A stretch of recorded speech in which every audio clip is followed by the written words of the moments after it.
Good morning. My name is Shelley Negrani. I am a member of this congregation and your worship associate for today. Together with all of the people who have contributed to this online service, especially our video editor, Mark Sewell, I welcome you to Unitarian Universalist Metro Atlanta North, which we affectionately call UUMAN. In the words of Reverend Sherry Woodbury, welcome who come in friendship, who long for genuine community. May you be graciously received here as your authentic self. Welcome who come in curiosity, full of questions, or simply open. May you embrace wonder and encounter new delights. Welcome who come heavy with fatigue, weary from the troubles of the world or the troubles of your particular life. May you rest and be filled in this sacred space. Whoever you are, wherever you are on your spiritual journey, whomever you love, you are welcome here. If you are visiting with us for the first time, a special welcome. Thank you so much for choosing to spend your Sunday morning with us.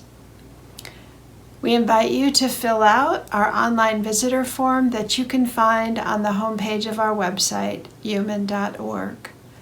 A member of the membership team will be reaching out to you to answer any questions that you might have.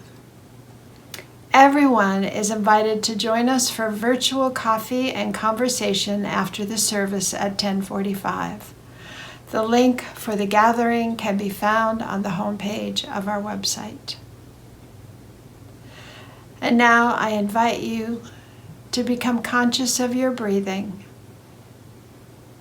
Take a breath.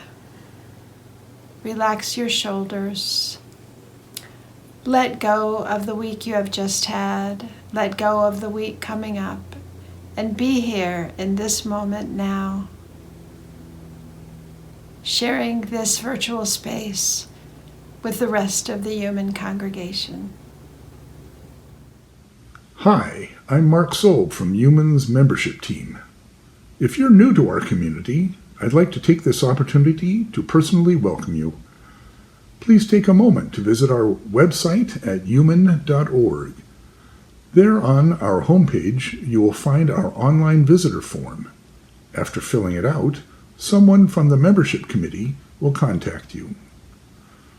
For more ways to connect, join us for coffee and conversation or adult religious exploration after service. You can also reach us at membership@UUMAN.org. We'd love to answer the questions you might have about UUMAN, as well as to connect you to others that share your interests. We look forward to meeting with you.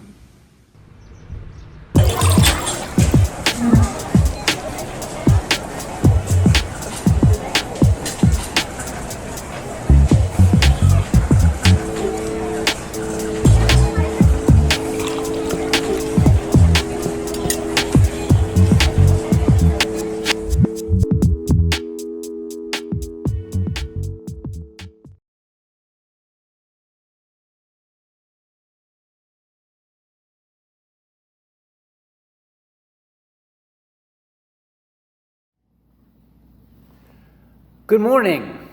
Marcus Aurelius writes, "Observe that all things take place by change. For everything that exists is, in a manner, the seed of that which will be." So, we're the seed. And just what will we be? Good morning. Chalice Lighting, Drawn Together by Jennifer Grayson. We come together every week, bound not by a creed or a mutual desire to please one God or many gods, yet we are drawn together by a belief that how we are in the world, who we are together, matters. We light this chalice together in the knowledge that love, not fear, can change this world.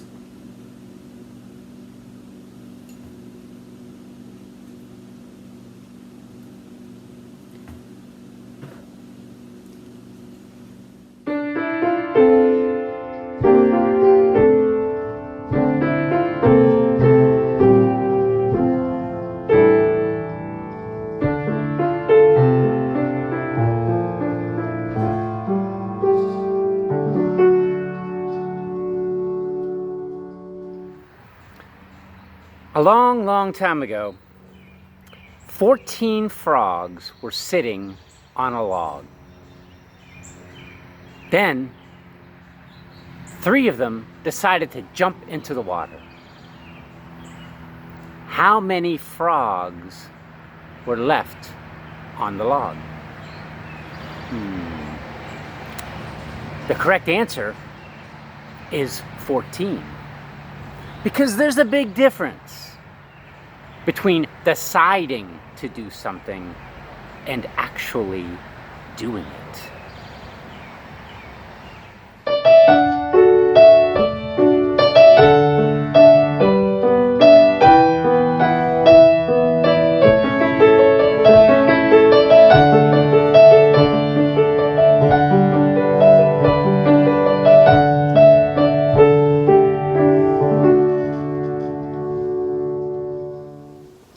Now is the time in the service when the ties that bind us together are spoken aloud. If you have a joy, a sorrow, or a concern that you would like to share with this congregation, please do so by typing it into the chat. Let us remember those joys and sorrows that remain unspoken and hold each other in our hearts until we meet again.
I'm not the same person that I was at the beginning of this pandemic.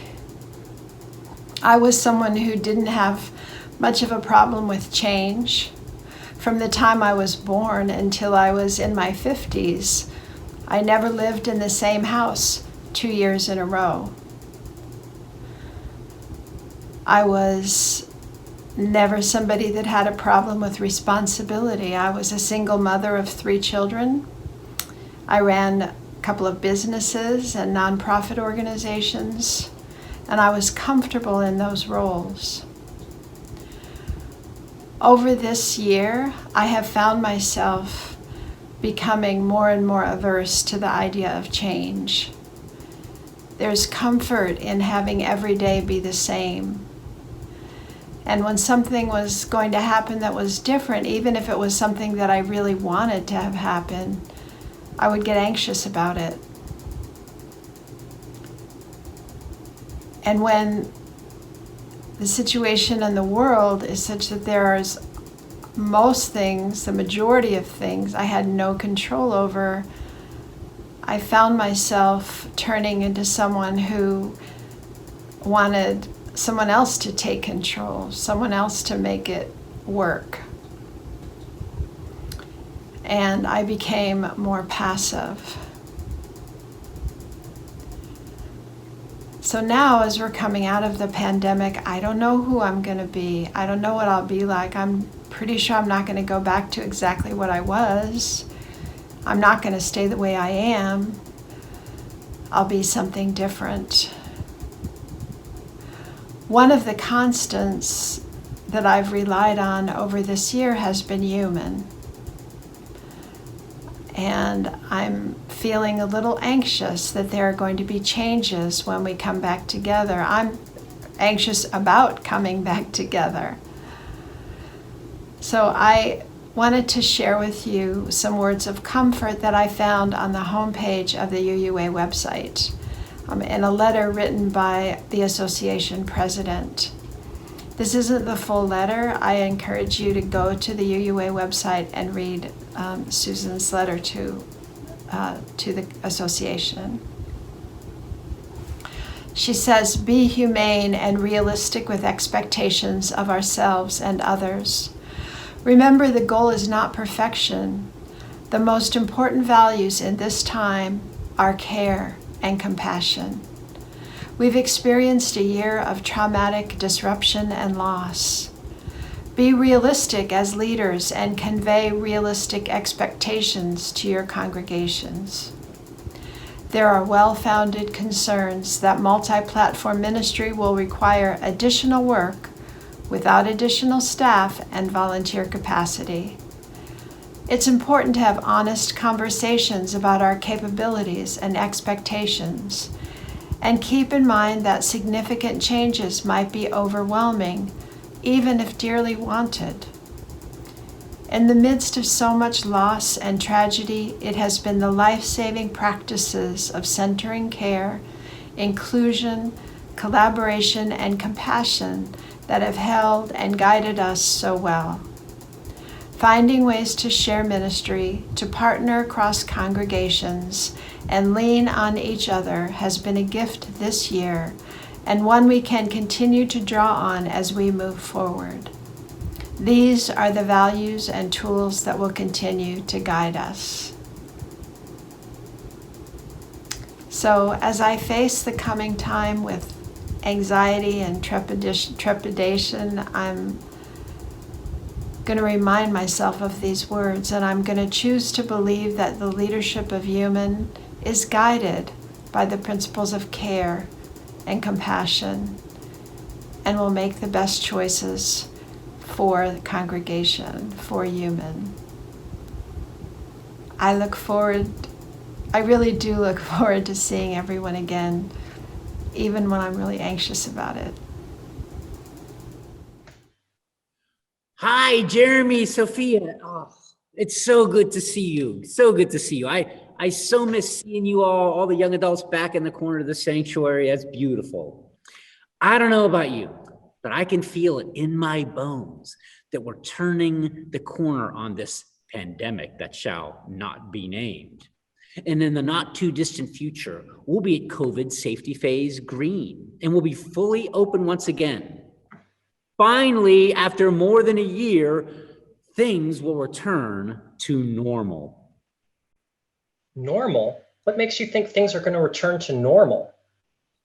Or that things were normal to begin with prior to the pandemic. Yeah, Dave, didn't you know that since the year 2000, there are 24 fewer UU churches, 12,000 fewer Unitarian Universalists, and 27,000 fewer children in our RE programs? Yes, this is a 43% decrease in the UUA's children's participation. Come on, Dave, you should know this. Gosh, what did you say? 27,000 fewer kids? Wow, I did not know this. And what's wrong with you? Who keeps such facts and figures about Unitarian Universalism on the tip of their tongue? Who keeps such facts and figures? Dave, who doesn't? Yeah, Dave, we live, eat, and breathe Unitarian Universalism and poetry. Okay. Let me think about this. Oh, wow, I didn't know this. I didn't know that since the year 2000, there are 24 fewer UU churches, 12,000 fewer Unitarian Universalists, and 27,000 fewer children in our religious education programs.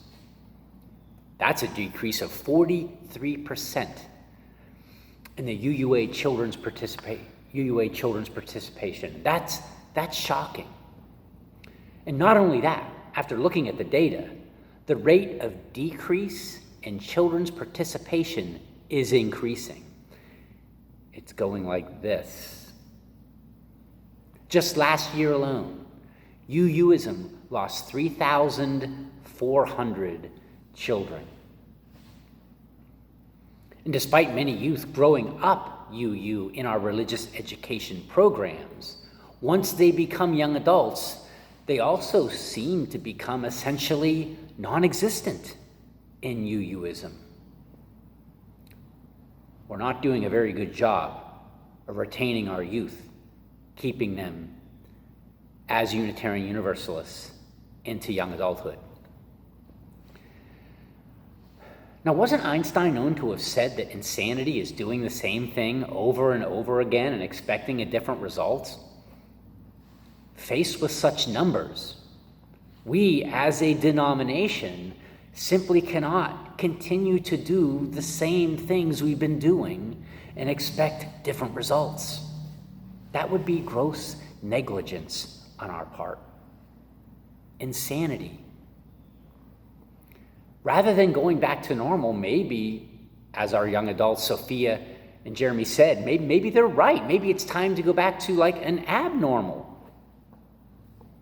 At the start of the pandemic, business consultant Simon Sinek, author of the books Start With Why and The Infinite Game, was recorded speaking to his staff in some unplanned, off-the-cuff remarks.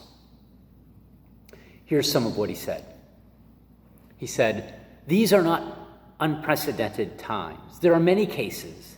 List of cases where change, something unexpected, has put companies out of business and made other companies come out stronger. The invention of the internet put many companies out of business. The ones who could not reinvent their companies for the internet age, but rather doubled down on the old way of doing business. When Starbucks moved into neighborhoods, many coffee shops went out of business, not because of Starbucks, but because they refused to change the way they did business. They still had an old ripped up couch when they could have offered a better product. Uber is putting taxi cabs out of business, not because of Uber, but because taxis refuse to change. An app can't put you out of business. This is not unprecedented, this pandemic. And so it's now for us to say, not how do we do what we're doing, but rather how do we do what we're doing in a different world, and the world is different. He continued, The companies that are struggling are those that are in survival mode rather than reinvention mode. Regardless of how much money they have, it's the mindset.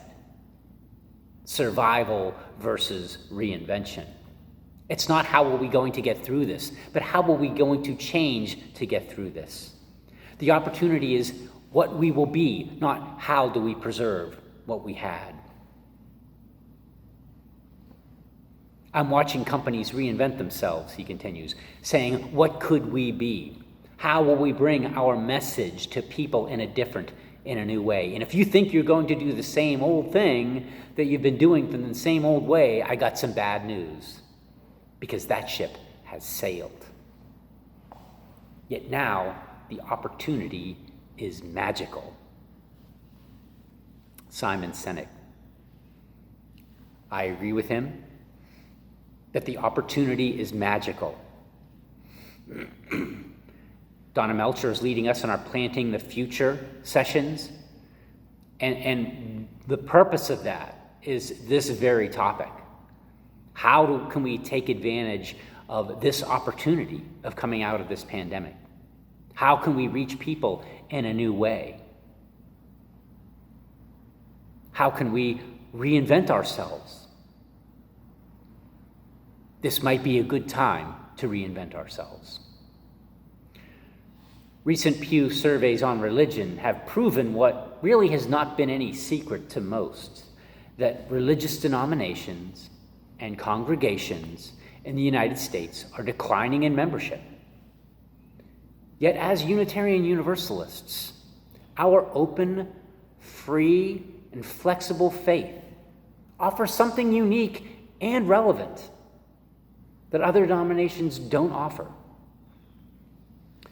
John C. Green, a political scientist who worked on the Pew studies, says, there certainly has been an increase in the number of people who are open to the kind of ideas that Unitarian Universalists have championed.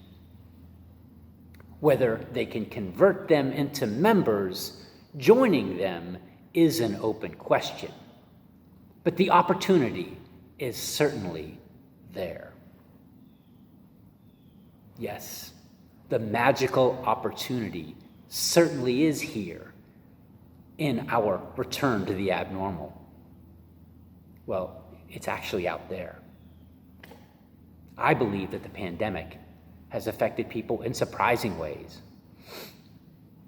One way is that many people who took social interactions and community for granted may now be hungry for those things in new ways.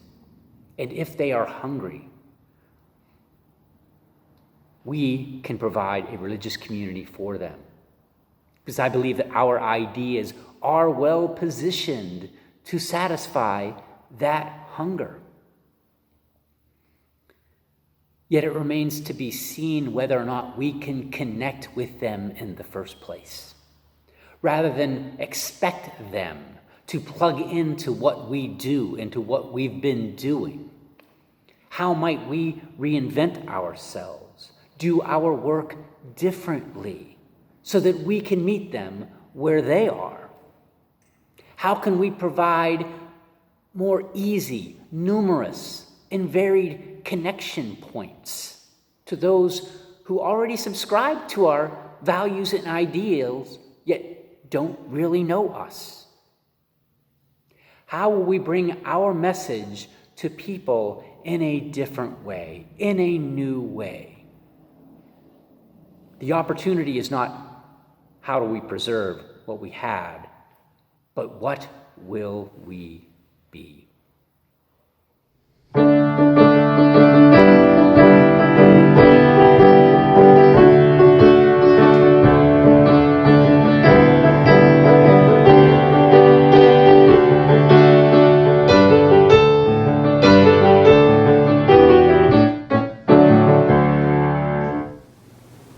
Nurture our spirit, strive for justice, transform the world. This is our mission. We fulfill this mission with our commitment of time, energy, talent, and resources. Once a month, we divide the offering plate, giving half to a community partner. Troy Vanderbeek is going to tell you about this month's 50-50 recipient, Nourish Eco Village. You can find the 50-50 option in the Givelify app, which we use to virtually collect the offering. Good morning. My name is Troy, and I'm a part of the senior youth here at UUMAN. When we were tasked to pick a charity for the 50-50 for May, and we decided to have it benefit youth, I instantly thought of this organization called Nourish. I was first introduced to Nourish when my family and I were traveling in South Africa 7 years ago. One of our safari tour guides' wives worked for this amazing organization. This organization, Nourish, is based in South Africa and was started in 2011. Nourish was created to be a platform that could link conservation needs, issues, and ideals with community issues and ideals. Nourish aims at finding integrated, sustainable solutions to conservation issues such as poverty, low education standards, lack of food security, and unemployment. Nourish provides many different education opportunities to impoverished youth, as well as providing jobs to locals within conservation, agriculture, and tourism. Thank you so much to all of you for donating this well-needed money to a great cause that can create real change in their communities.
Never has it been more true than now.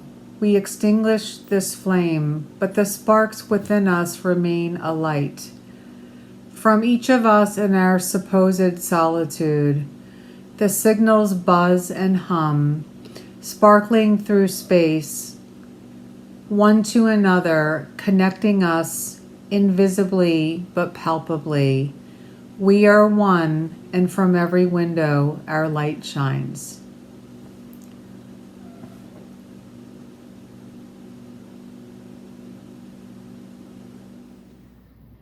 UU theologian James Luther Adams writes, "Spiritually significant change takes place only when one discovers that they must make a decision for a way of life that distinguishes them and their whole orientation from those who have not made such a decision.